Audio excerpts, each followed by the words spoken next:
ṣó wá rí kókó ọ̀rọ̀ mi ṣó ń gbọ́ mi kókó ọ̀rọ̀ mi gbogbo ìgbà tó bá yá tó bá fẹ́ mọ̀kọ́ wálé ẹni tó máa gbà kó fi profession ẹ̀ jẹun ni mo fẹ́ kó mú wálé torí mi ò fẹ́ kó di liability fọ́kọ ẹ̀kọ́ nípa òfin tó ṣe nílé ìwé rẹ̀ kó lè dágbẹ́jọ́rò ni o akọ́níwájú adájọ́ sọ̀rọ̀ mi yẹ.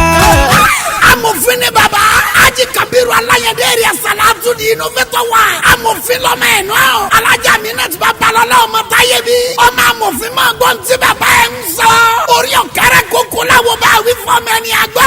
ìwọ ló ní mí má mi kàn rà o látòrí mi dẹ́sẹ̀ tí ẹni.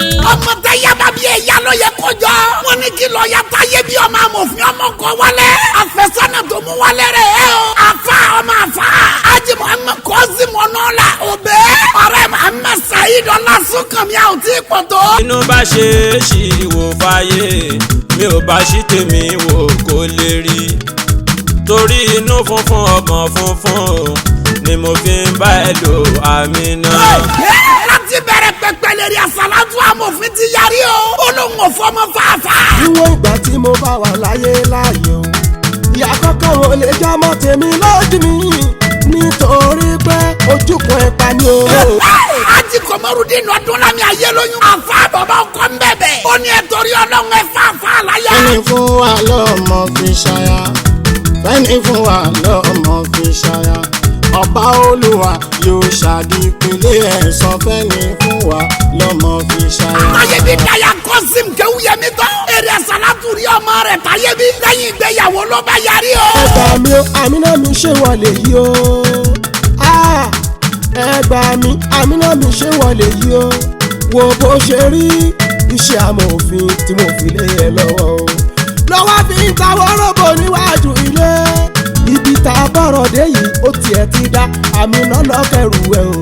ẹ̀gbọ́n tí Táyébí náà ń sọ fún bàbá ẹ̀. ìyá ọkọ ọmọ lọmọ ń gbé ọlọ́run ò ní jẹ́ kí rógun àkóká orí mi ò ní jẹ́ kí n dálé mọ̀ṣú bí mo ṣe wà yìí kò tẹ́ mi lọ́rùn gan.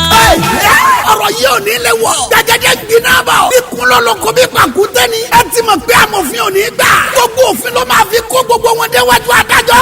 ẹ̀yin rọ́díò sídìí àti fíìsìdì oní Islam yìí. tá a gbé àkọlé ẹ̀ ní ọmọ amòfin. ẹ gbọ́ kẹwọ́ àti gbé jáde báyìí o. marketed and distributed by Divine Favour Music Productions. #1 Fẹ́mi Dáramọ́lá close. by Odiolowo Street Ìjẹ̀ṣà Tẹ̀dọ̀. Odiolowo bus stop Surulere Lagos. telephone 0708 785 5555 àti 005 517 1119. audio CD àti VCD on Islam. lágbé akọ́lé ẹni ọmọ amòfin. eléyìí kọjá àfẹnuro yẹn jọ. wìtìwìtì ló ń ta lórí bẹ́ẹ̀ tètè lọ́ra tí yín ó ti jáde. lójú ẹ̀mí mi kọ́ ọlọ́run ò ní jẹ́ lójú ẹ̀mí mi kọ́ ọlọ́run ò ní jẹ́ ọmọ ẹ̀yọ kan ṣoṣo èyí tí mo bí kí wọ́n bá mi sọ ọ́ dá láì rí kan ṣe kọ́.